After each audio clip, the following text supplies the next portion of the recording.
Mga cyber tips ni Kuya Mong Nationalian. Mga simpleng paraan para makaiwas sa cyber threats. Ngayong digital na ang mundo, dapat alam mo rin kung paano maging ligtas online. Narito ang cyber tips ni Kuya Mong Nationalian. Cyber tip number 1, gumamit ng malakas na password. Huwag 123456789 ang gawing password. Maghalo ng letra o simbolo para mas mahirap mahulaan at mas ligtas ang iyong account. Cyber tip number 2, huwag mag-click ng kung ano-ano lalo na kung di galing sa iyong kakilala. Nakatanggap ka na ba ng mensahe na nanalo ka ng brand new cellphone? I-click ang link at i-sign in ang iyong account para makuha ang premyo. Oops! Teka lang, mag-ingat tayo! Dahil ito ay maaaring isang paraan upang makuha ang iyong account.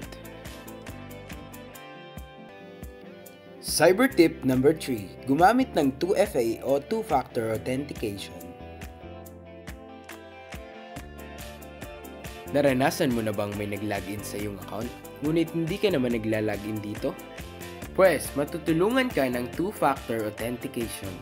Sapagkat kapag meron ka nito, hindi lang password ang kailangan upang mabuksan ang iyong account. Mangangailangan nito ng pangalawang hakbang tulad ng pagpapadala sa iyo ng OTP code o access button. At masisigurado mong ligtas ang iyong account. Cyber tip number 4, huwag mag-post ng personal na bagay at impormasyon.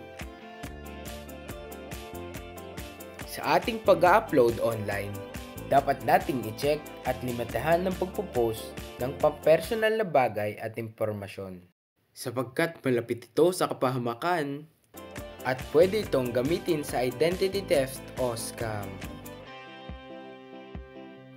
Cyber tip number 5, mag-update palagi ng iyong apps and devices. Mainam na i-update ang ating apps and devices sapagkat mas napapalakas nito ang seguridad laban sa cyber threats at mas napapabilis nito ang pagdating ng notification sa atin. Ito ang ilan sa mga binigay kong cyber tips para sa inyo.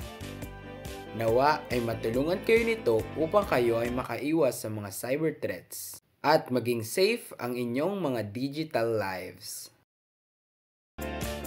Tandaan, ligtas ka kung may alam ka. Ingat!